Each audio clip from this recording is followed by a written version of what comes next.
Bismillahirrahmanirrahim. Assalamualaikum warahmatullahi wabarakatuh. Selamat malam, salam sejahtera bagi kita sekalian. Shalom, Om Swastiastu, Namo Buddhaya, salam kebajikan. Yang saya hormati, yang saya banggakan, Ketua KPK Bapak Nawawi Pamo Langgo beserta seluruh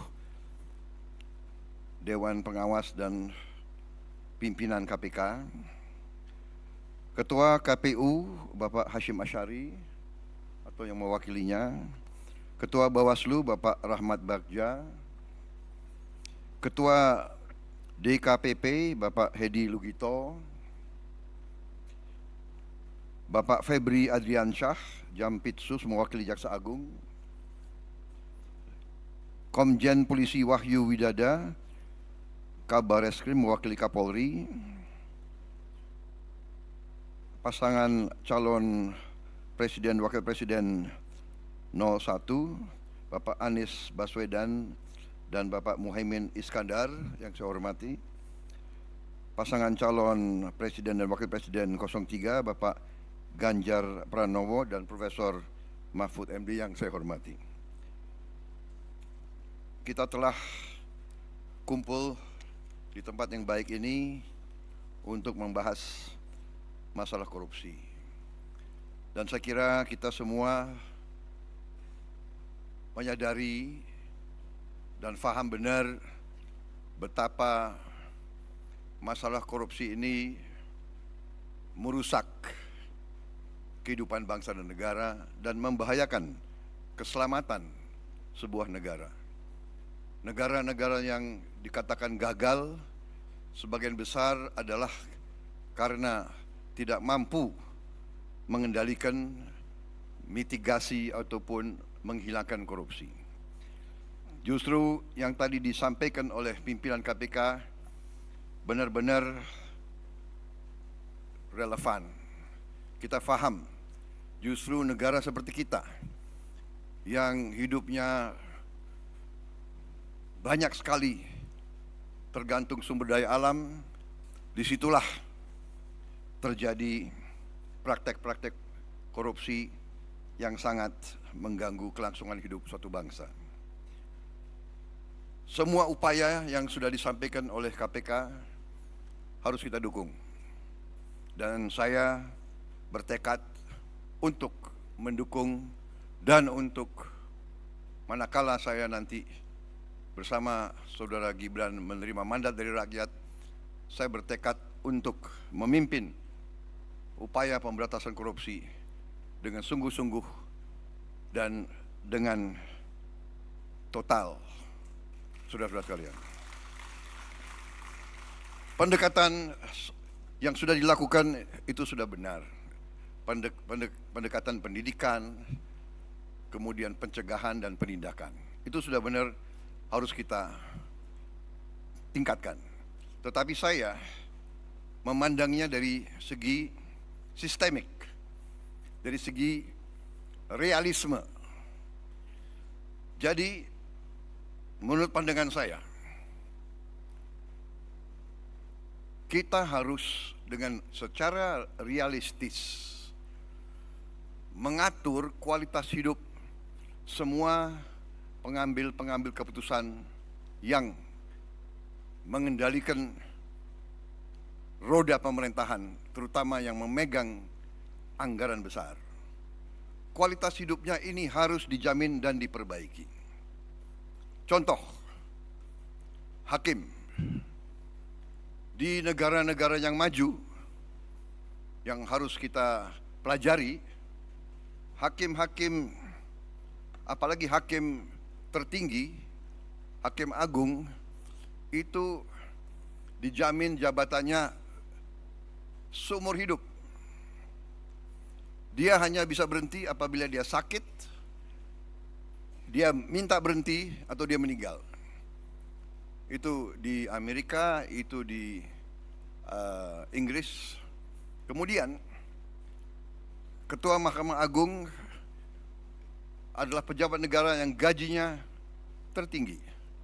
Kediaman resminya lebih besar atau lebih besar dari Perdana Menteri. Itu di Inggris. hakim-hakim itu dijamin penghasilannya begitu besar sehingga bisa dikatakan dia tidak ada insentif untuk korupsi sama sekali. Ini yang saya anggap pendekatan sistemik dan pendekatan realistis.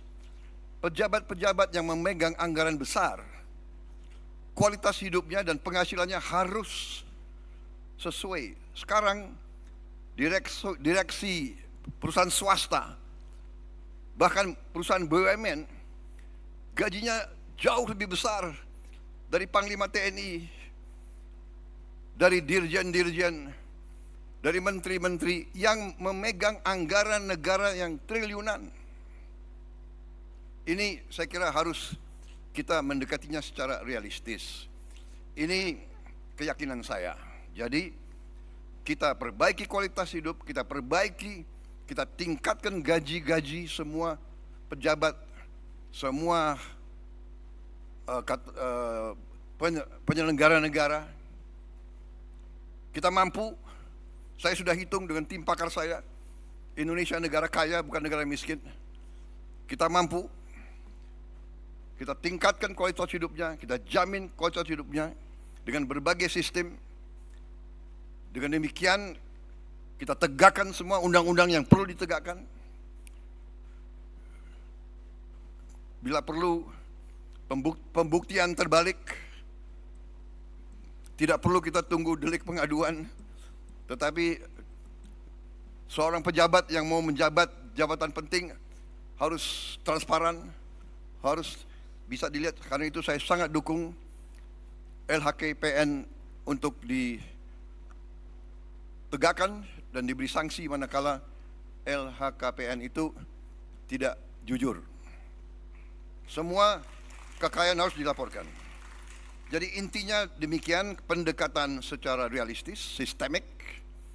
Kita perbaiki kualitas hidup, kita jamin kualitas hidup sehingga tidak terjadi suatu hal yang tidak masuk akal. Sebagai contoh, pejabat yang mengendalikan anggaran kontrak-kontrak besar itu diperlakukan sama dengan pejabat yang tidak punya tanggung jawab sebesar itu.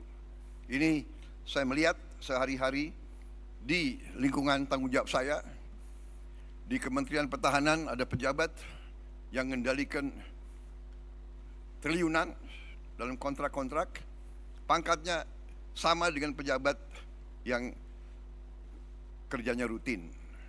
Ini saya ajukan sudah 2-3 tahun untuk jabatannya dinaikkan, mungkin tidak dari segi gaji, tapi dari segi penghormatan. Saya mau usulkan pejabat-pejabat di Kementerian Pertahanan yang mengendalikan anggaran begitu besar diberi bintang 3. Tapi sampai sekarang ya mungkin birokrasi dan sebagainya masih belum tembus. Itu pertama, jadi sistemik pendekatan. Yang kedua menurut saya adalah kehendak politik, political will. Tadi saya sependapat dengan Pak Anies tadi, harus dari atas. Political will, kehendak politik untuk menegakkan pemberantasan korupsi. Dan Ingarso Sungtolodo memberi contoh. Pengalaman saya di tentara, kalau pemimpin memberi contoh yang jelek, anak buahnya lebih jelek lagi. Jadi kita selalu harus memimpin dengan contoh, memimpin dari depan, transparan, dan kita harus selalu menegakkan walaupun mungkin berat. Saya kira intinya itu, saya dukung semua upaya yang tadi disampaikan oleh KPK, semua upaya mitigasi, pencegahan, dan penindakan. Tetapi yang paling inti adalah pendekatan sistemik. Kita perbaiki sistemnya. Sesudah sistem diperbaiki, dengan political will, kita tindak sekeras-kerasnya yang menyimpang dari ketentuan kita. Korupsi adalah yang bisa merusak Indonesia, bisa gagalkan Indonesia untuk dengan cepat meningkat menjadi negara maju. Dan itu yang kita inginkan dan itu yang bisa kita capai. Negara kita sangat kaya, negara kita sangat potensial, dan negara kita sangat-sangat mungkin melompat menjadi negara yang hebat. Terima kasih. Wassalamualaikum warahmatullahi wabarakatuh.